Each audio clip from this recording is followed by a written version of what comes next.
Hi friends, I am Mr. Pawar MG from KSB Patil Vidyalaya Angar. Today we are going to learn the real life experience taken from the life of one and only great scientist Dr. Stephen Hawking. Today we are going to learn a lesson. It has title An Epitome of Courage. Today we are going to learn the second part of this lesson. This is an inspiring story of one of the greatest scientists in the world. In spite of his dreaded disease that made him handicapped, he continued his extraordinary research work with a great courage. About it we have learned in the first one part. Today we are going to learn the second part of this lesson.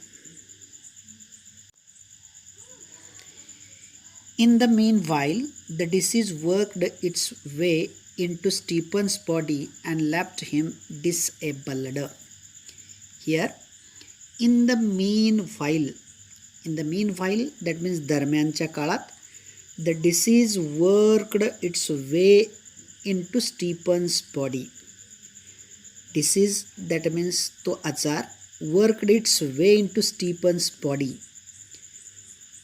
स्टीफनच्या शरीराचा हळूहळू ताबा मिळवायला लागला तो आजार and left him disabled. Left LEAVE लिव्हचा भूतकाळ आहे. Left leave म्हणजे सोडणे अँड लेफ्ट हिम डिसेबल्ड आणि त्यांना बऱ्यापैकी अपंग केले. म्हणजे while he had decided that to live for the moment, on that time that disease totally controlled on the body of Dr. Stephen Hawking, and because of that disease he became disabled. That means अपंग होणे. He began studying the concept of black holes. Here concept, CONCEPT, concept, that means sankalpana, black holes, Krishna Vivar. And while he was suffering from that disease, on that time he decided to study the concept of black holes. म्हणून त्यांनी ठरवलं की आपण कृष्ण विवर या संकल्पनेचा अभ्यास करायचा आणि त्यांनी तसं सुरुवात ही केली.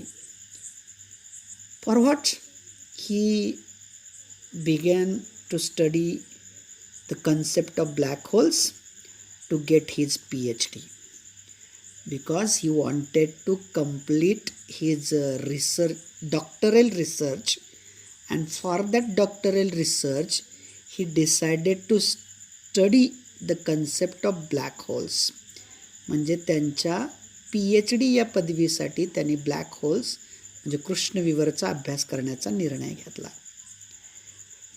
बाय दिस टाइम त्यावेळेला he was confined, CONFINED.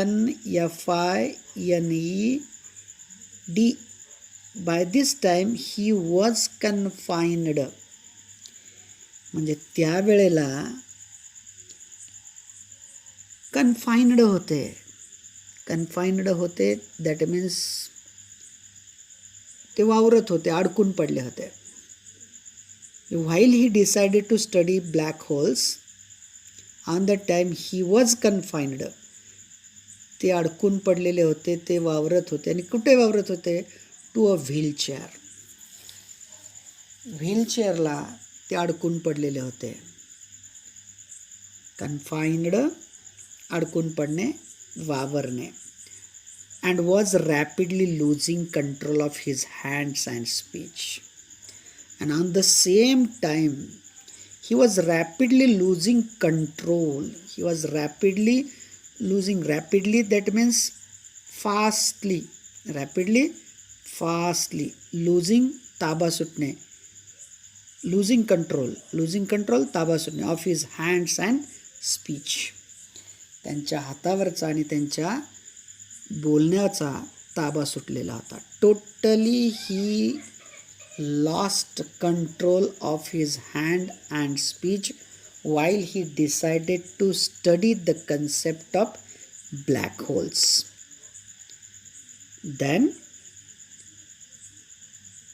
the study of black holes sparked his imagination with bright ideas. And why he decided to study the black holes? And after deciding to study the black hole, after then what happened? त्यांनी का तसं ठरलं आणि त्याच्यानंतर काय घडलं त्यांच्या जीवनामध्ये?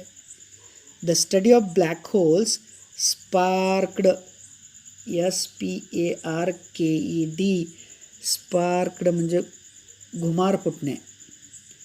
आणि जेव्हा त्यांनी ब्लॅक होलचा अभ्यास करायचं ठरवलं तेव्हा त्यांच्या नवकल्पनेतला घुमार फुटले, नवकल्पना जागृत झाल्या. He made many epoch-making statements that shook established theories. Here, dear friends, after then he made many epoch-making statements. Epoch-making statements, that means of great importance at a particular restricted time. म्हणजे अतिशय महत्त्वाचे किंवा युगप्रवर्तक विधाने. Statements विधाने आणि epoch making युग प्रवर्तक, युगानुयुगे चालत आलेली. He made many epoch making statements, त्यांनी अनेक युग प्रवर्तक विधाने बनवली. दॅट शुक, शेकचा भूतकाळ आहे शुक, शेक म्हणजे हलवून सोडणे. अँड शुक इस्टॅब्लिश्ड थेरीज. इस्टॅब्लिश्ड थेरीज म्हणजे पूर्वीचे सिद्धांत. आणि because of his epoch making statements, त्यांच्या त्या युगप्रवर्तक विधानांमुळे, शुक इस्टॅब्लिश्ड थेरीज, पूर्वीच्या सिद्धांताला त्यांनी हादरवून सोडले.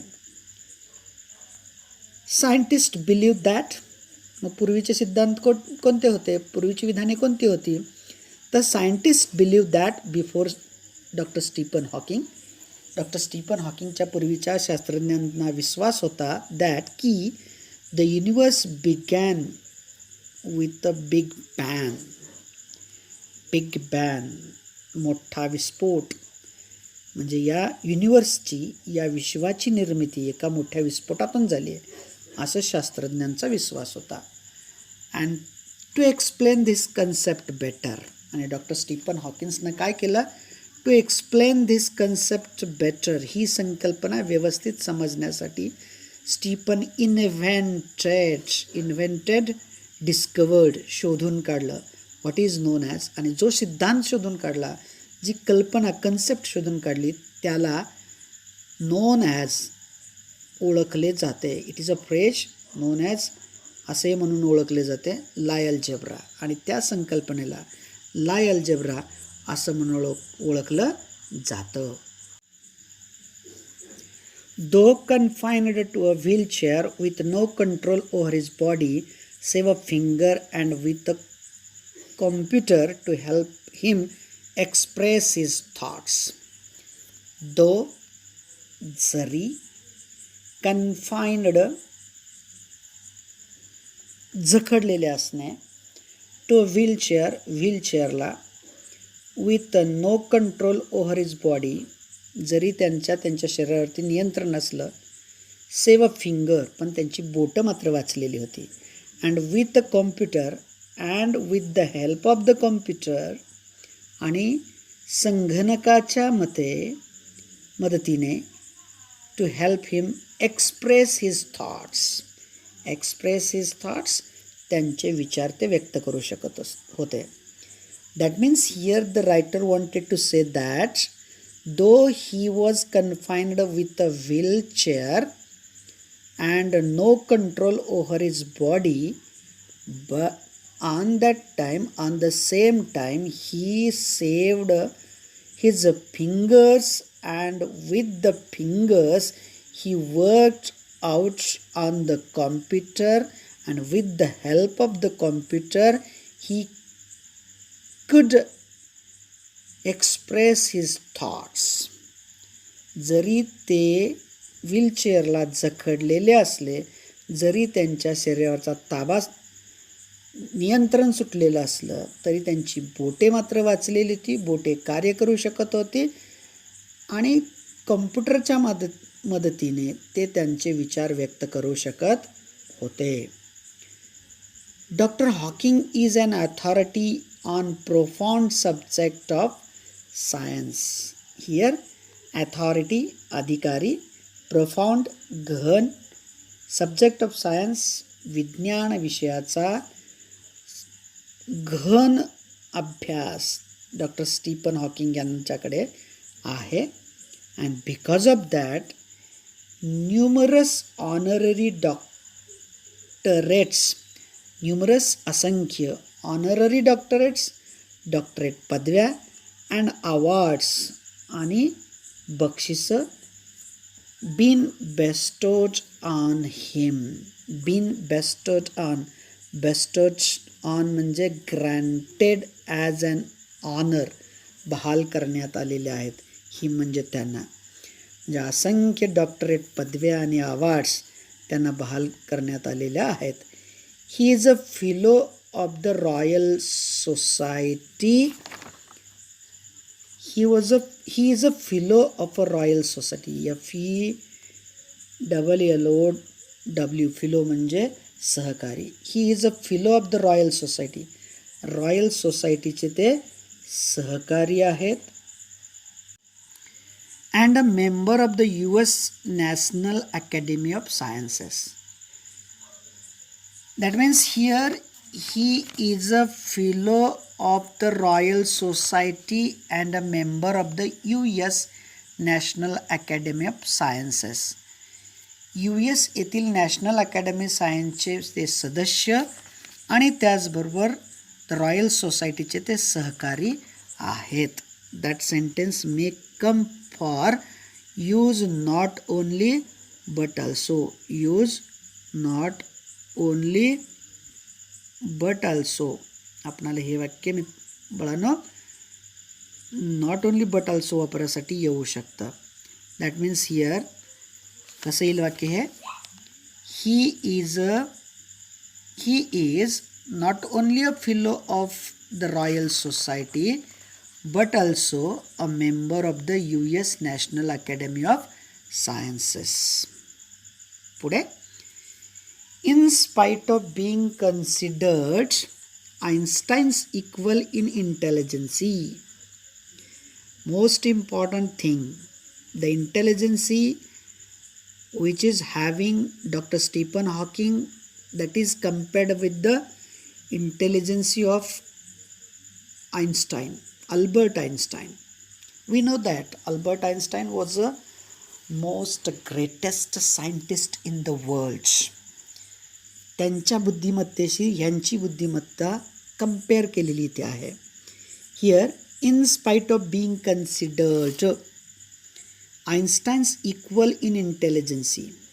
बुद्धिमत्तेच्या बाबतीत आइन्स्टाईनच्या तुलनेचे समजले जात असूनही doctor Hawking is a very humble man. Doctor Hawking हे अतिशय विनयशील आहेत. Here Dr. Hawking is a very humble man. It may come for exclamatory, make it exclamatory sentence. EXCLAMATORY. In the first part we have learned that how to make this sentence, how to convert this sentence into exclamatory. If there is a or an article, we have to start this sentence with what, or what an. Here is also a, so that that sentence, what a humble man Dr. Hawking, and at the end there is exclamation sign. Okay, म्हणजे जरी ते आइन्स्टाईनच्या बुद्धिमत्तेइतके हुशार असले तरी ते कसे आहेत, is a very humble man, ते खूपच विनयशील आहेत. हंबल दॅट मीन्स विनयशील. अँड देन आणखीन कसे आहेत, अ सिम्पल, अतिशय साधे, and down to earth person. Down to earth person that means विनम्र. डाऊन टू अर्थ पर्सन, अतिशय लीन असणारा व्यक्ती, that person is called down to earth man. That means here doctor Hawking is a very humble man, he is a very simple man, and he is a very down to earth man. He has authored लेखन केले many books, अनेक पुस्तकांचं लेखन त्यांनी केलं dealing with, आणि त्या पुस्तकामध्ये त्यांनी मांडणी केली कुणाची, his awesome ideas. His awesome ideas, awesome म्हणजे अफाट, आयडियाज म्हणजे कल्पना, ऑसम अफाट, अफाट कल्पनांचं मांडणी त्यांनी त्यांच्या अनेक पुस्तकातून केली. आणि कुणाला कन्सिडर करून, keeping a layman in minds. LAYMAN, layman that means common man, सामान्य माणसाला डोक्यात घेऊन त्यांनी अनेक प्रकारची पुस्तकं लिहिली. His writing is full of wit and humour. And what type of writing he has done, त्यांनी कोणत्या प्रकारचं लेखन केलं, तर his writing is full of wit and humour. WIT, wit म्हणजे विनोदी, आणि HUMOUR, ह्युमर म्हणजे मार्मिक. त्यांनी लेखन विनोदी आणि मार्मिक अशा स्वरूपाचं केलं. हे वाक्यसुद्धा आपल्याला नॉट ओनली बट ऑल्सो किंवा ॲज वेल ॲज चा वापर करा असं परीक्षेत येऊ शकतं. म्हणजे his writing is not only full of wit but also humour, अथवा his writing is full of wit as well as humour. His style is so lucid. त्यांची लिखाणाची शैली, STYLE, स्टाईल म्हणजे शैली, so lucid, lucid that means clear. त्यांची लिखाणाची शैली ही स्पष्ट आहे. That non scientist can also understand him. Non scientist म्हणजे अवैज्ञानिक व्यक्ती, who has no knowledge about the science, that person is called non scientist person. ज्याला विज्ञानाचं काहीही ज्ञान नाही असा व्यक्ती. म्हणजे ही स्टाईल इज सो लुसिड, त्यांची लेखन करण्याची शैली इतकी क्लिअर आहे की non scientist can also understand him. अवैज्ञानिक व्यक्तीसुद्धा त्यांचं लेखन सहज समजू शकेल. इतक्या in a easy simple language he has written different types of books on the science. His book, त्यांनी एक लिहिलेलं पुस्तक, a brief history of time, त्या पुस्तकाचं नाव आहे a brief history of time, is one of the best selling books of our time. Is one of the best selling, SELL sell म्हणजे विकणे, SELL सेलला विरुद्ध शब्द आहे बाय, विकत घेणे. ते सर्वात जास्त विकलं गेलेलं पुस्तक आहे विज्ञानावरचं. On being asked how he feels about having the dreadful ALS, Dr. Hawking, the quintessence of optimism and hope, says, on being asked, त्यांना विचारले असता, how he feels, feels म्हणजे वाटणे, how he feels त्यांना कसे वाटते, about having the dreadful ALS, भयानक अशा ALS आजाराबद्दल त्यांना जेव्हा विचारलं जातं तेव्हा डॉक्टर हॉकिंगला विचारलं जातं, the quintessence that means here a perfect example, उत्तम उदाहरण कुणाचं, ऑफ ऑप्टिमिझम. ऑप्टिमिझम म्हणजे आशावाद, स्पेसिमिझम म्हणजे निराशावाद. ऑप्टिमिझमला विरुद्ध शब्द आहे स्पेसिझम. अँड होप, आशावादचं उत्तम उदाहरण म्हणून सेज ते म्हणतात, ते सांगतात. आणि काय सांगतात? Not very different from the rest. Not very different from the rest म्हणजे इतरांपेक्षा असं वेगळं काही वाटत नाही. I try and lead as normal a life as possible. I try, मी प्रयत्न करतो. ट्राय म्हणजे प्रयत्न करणे, अँड लीड म्हणजे जगणे. As a normal a life as possible, जितकं शक्य होईल तितकी साधं जीवन जगण्याचा मी प्रयत्न करतो. पॉसिबलला विरुद्ध शब्द आहे इम्पॉसिबल. पॉसिबलला प्रिफिक्स लागतो impossible. And not think about my condition. आणि माझ्या परिस्थितीचा मी विचारही करत नाही, माझ्या स्थितीचा मी विचारही करत नाही. ऑर रिग्रेट किंवा मी खेदही करत नाही. रिग्रेट, खेद करणे. द थिंग्स इट प्रिव्हेंट्स मी, म्हणजे मला वाचवू शकतील अशा गोष्टीचा मी खेदही करत नाही. From doing which are not many, आणि ज्या की विच आर नॉट मेनी त्याबद्दल मी खेदही करत नाही, आणि अशा गोष्टींबद्दल मी जास्त विचारही करत नाही. त्यामुळे मला ज्या काही थोड्याशा गोष्टी करता येतात त्या मी करत राहतो. देन डॉक्टर हॉकिंग दृढपणे, doctor Hawking firmly believes, doctor Hawking यांचा विश्वास आहे दॅट की इन द नेक्स्ट मिलेनियम येणाऱ्या 1000 वर्षात सायन्स विल डिस्कवर म्हणजे शोधून काढणे. सायन्स विल डिस्कवर साधा भविष्यकाळ आहे.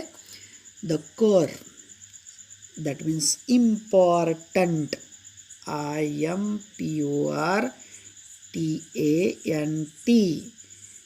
विज्ञान काय करेल येणाऱ्या 1000 वर्षात? शोधून काढेल.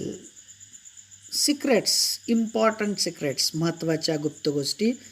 कोणाच्या? ऑफ द युनिवर्स, या विश्वाच्या. इट्स ओरिजिन, याच्या उगमाच्या. इट्स हिस्ट्री, या विश्वाच्या इतिहासाच्या. अँड मे बी, आणि कदाचित. Even predict it's ultimate demise, आणि काय करेल? इट्स त्याचे may be even predicts it's ultimate demise, आणि या विश्वाचा अंतिम नाश कधी होणार याचे भाकीतसुद्धा वर्तवता येईल, असे डॉक्टर स्टीफन हॉकिंग म्हणतात. म्हणजे may be it's predict that means भाकीत. अल्टिमेट डिमाइस म्हणजे अंतिम नाश. या पृथ्वीचा सर्वनाश कधी होणार आहे ह्याचा देखील भविष्यामध्ये शोध लागेल. लाईक डॉक्टर हॉकिंग प्रमाणेच देर आर मेनी पीपल, अनेक लोक आहेत, who display exemplary courage in their lives, जे आपल्या आयुष्यात अनुकरणीय किंवा आदर्श असे धैर्य प्रदर्शित करीत आहेत. डिस्प्ले म्हणजे प्रदर्शित करणे, दाखवणे. who in spite of being disabled strive to do their best. आणि असे लोक जे काय करत आहेत? अलौकिक कार्य करणाऱ्या अशा सर्व हिम्मतवान व्यक्तींना शतशः प्रणाम. स्ट्राईव्ह टू देअर बेस्ट म्हणजे शतशः त्यांच्या कार्याला माझा शतशः प्रणाम. That means here throughout this lesson the writer wanted to say that if we have different types of problems, we don't be regret with the problems, we have to face them. Our mind should be always ready to face the problem and try to get the great success in our life. We should always at the zenith of the success, as like Dr. Stephen Hawking, by doing different types of jobs or different types of works, or if we are suffering from different types of diseases. Nothing about it. We have to do work and get the success in our life. That thing is telling throughout this lesson by the writer. Okay, thank you. In two parts we have completed this lesson. I hope that you understood the lesson. If you have any doubts about the lesson, you may ask our doubts and try to understand the lesson as point of view the exam. Thank you watching for my video.